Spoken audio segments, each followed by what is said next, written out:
what the true message of the music in the movie is. And this has been happening to all of us. It has been going on for years. A lot of people have no clue about what this stuff is. But I'm saying all this to let you understand that this goes much deeper than people can imagine as far as how they are manipulating us. And it has a lot to do with frequency and vibration. Frequency and vibration is basically everything. When I talk about consciousness creates energy, energy creates the necessary elements to give us matter. Now, what you have to understand is all energy is vibrating. All energy. So energy is vibration. Vibration is energy. All energy emits a frequency. Just like all material is vibrating, all material emits a frequency. Everything does. Because it's made of energy. So now when Einstein said that E equals mc squared, he was basically saying that all matter, all light equals energy. So everything is energy. So when you take the atoms, as I talked about in the energy DVD, you have these atoms that come together in different amounts to give us different elements that's going to give us the matter that we see. All of those elements, all the matter we see, everything in the room around you is vibrating. It emits a frequency. It's all vibration. It's all in motion. Plain and simple. Now, of course, you've heard about atoms having empty space and the fact that, everything is not really solid. Our hands should basically pass through this stuff, but it doesn't.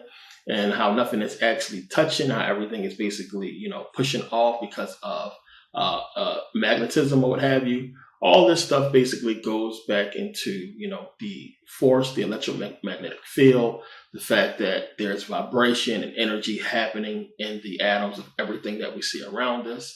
And we can't really detect anything on a quantum level. We can't see this stuff because it's ultra small. But you have to think about it in different contexts. When you think about like a propeller on a plane. Now, before the propeller starts spinning, you can see space. You can see the space around the blades. It's space in between. We know this space is there, but when the blade starts spinning, you can't stick your hand in that space. Plain and simple. Now, we can't see the vibration because the atoms and the vibration is really fast, ultra fast. Everything looks the same. You have the blades spinning. You can't even see the fan blades. But if you try to stick your hand through it, knowing that it's actual empty space there, of course, your hand will get cut off. But it's a blur. It's going so fast. But it's going at a detectable speed. We know, we can see the speed. You can see that it's spinning around so fast. But you have to understand that on a quantum level, the atoms are moving at an ultra, really high speed to the point where we can't even see it. It doesn't look like it's even moving. Now, have you ever seen a superhero movie when it moves so fast, everything around them is like, going in super slow-mo, but they moving at regular speed. They're moving so fast that the human people around them can't detect their speed. 1 minute he's there, next minute he comes back, and you're like, before you complete the sentence, he done went somewhere and came back and did something before you can finish talking. So to you, from your perception, it didn't look like he moved at all. This is how fast this vibration is happening, how fast this stuff is going on. So another example, always use Dragon Ball Z. If you've seen Dragon Ball Z, if you remember the Frieza saga, when Goku first got to Namek and he fought the Ginyu Force. Remember, after he defeated Raccoon, he was going against chasing Berta. Now remember, Berta was super fast, but Goku was moving really fast. He was moving so fast that they couldn't even see his movement at all. So it looked like they were shooting beams right through him.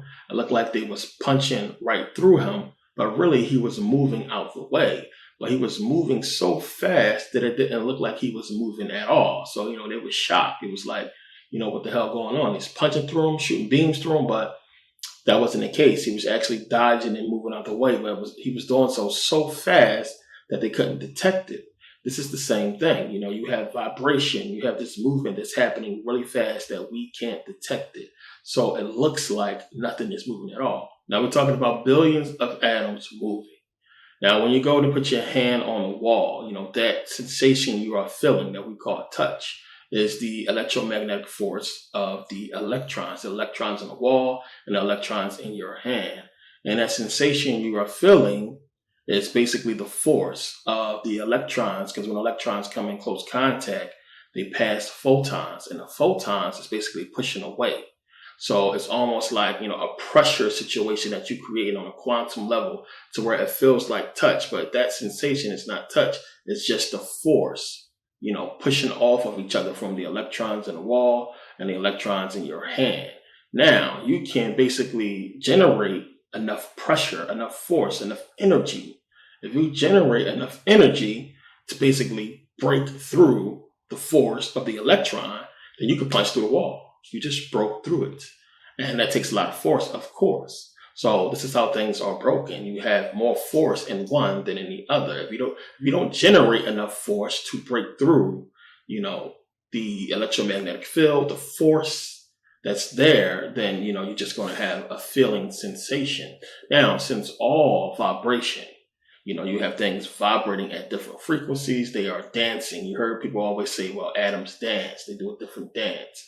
So atoms in the wall versus the atoms in your hand are basically dancing different ways, moving different ways. So of course the atoms in the wall are moving differently from, let's say the atoms on your couch. You feel your couch, it feels completely different from a wall, of course.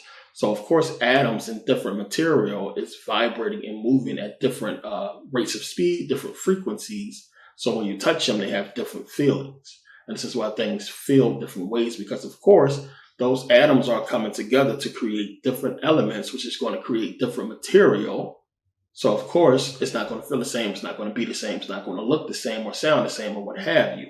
So, when we say everything is made of atoms, of course when atoms come together, they are not all alike anymore. You have these elements now, even though, we go back to atoms. And this is what you're getting the different frequency from and vibration from, these different elements, these different materials that's giving us different vibrations, different sounds, different tastes, smells, or what have you. All of this stuff comes down to vibration. It comes down to energy. So we have vibration, we have frequency. Everybody knows vibration, something vibrating. A lot of people are not completely clear on frequency. Frequency, what is that? A lot of people, when they think frequency, they think about, a radio station, tuning your channel or tuning your radio to a certain frequency. Now, frequency is basically how many times something goes by within a certain amount of time, basically. We heard about frequently, you have frequency. Frequently is basically something that happens, frequently, over and over again. Frequency is something that happens, over and over again based on a time. So with frequency, you have how many waves go by per second with frequency. So when you look at a frequency wave or energy wave, it looks like this. And you have these high and low points on the wave, on the wavelength. The high and low points are the amplitude. So you have the amplitude of the wave, and you have the amount of waves going by per second. In this case, you have 20 waves going by per second at a pretty decent amplitude. So these waves going by per second are measured in hertz. So you have 20 hertz here in a frequency wave. So the higher the amplitude and the more waves you have going by per second, of course, means, the stronger the frequency, the stronger the energy. Now, I'm showing you this because I want you to think about it in the same terms as you. This is you. We are vibration. We are frequency. We are energy. So when you think about tuning a radio, when you think about tuning a piano, when you think about changing your TV dial or station or what have you, when you think about this stuff in terms of energy, frequency, vibration, sound, everything, it is all you. This is stuff that is natural. This is the makeup of the universe itself. It is you. It is all the same. So frequency, sound, vibration. Think about it in the universe. When you have sound, you have things, sound bouncing off of something. It needs some kind of material to bounce off, to keep going. Sound travels. Vibration. If you have air, you can still have vibration. You can still make sound travel through the air because the air is something. So all of this stuff deals with you and the makeup of you. All this stuff goes back to who you are and how we was created, how the universe began to create everything in existence.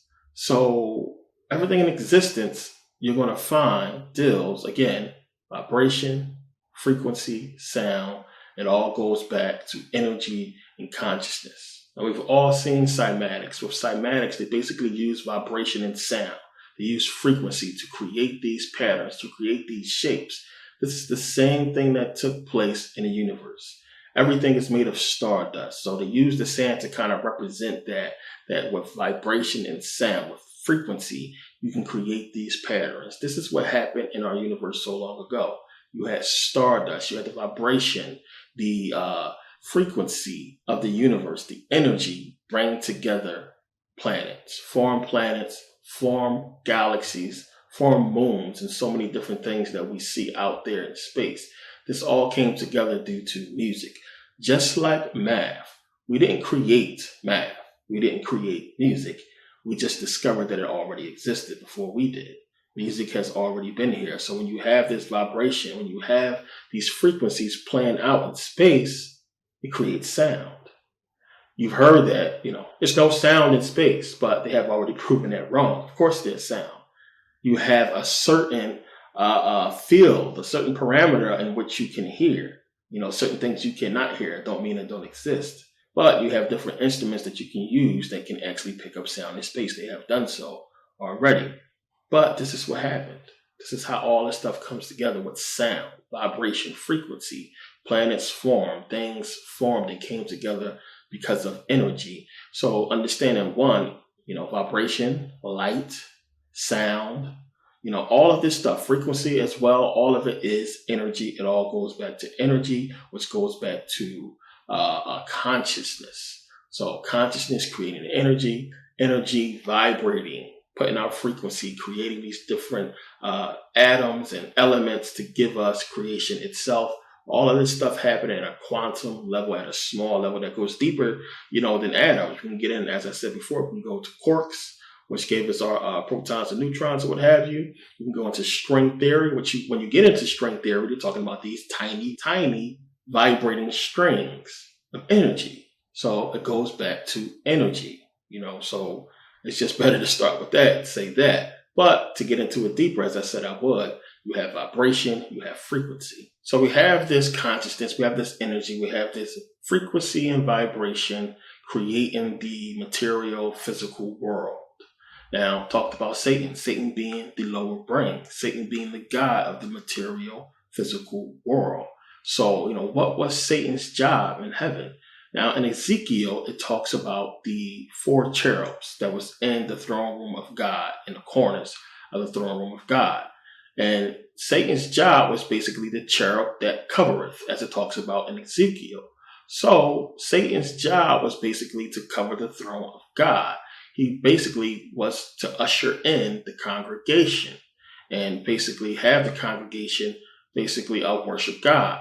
Now, Ezekiel says that in his being, as I talked about in Ancient History Volume 1, we went through this, and Ezekiel talks about in his very being were basically tabrets and pipes was built into his very being. And tabret, of course, I talked about, it's basically like a small drum.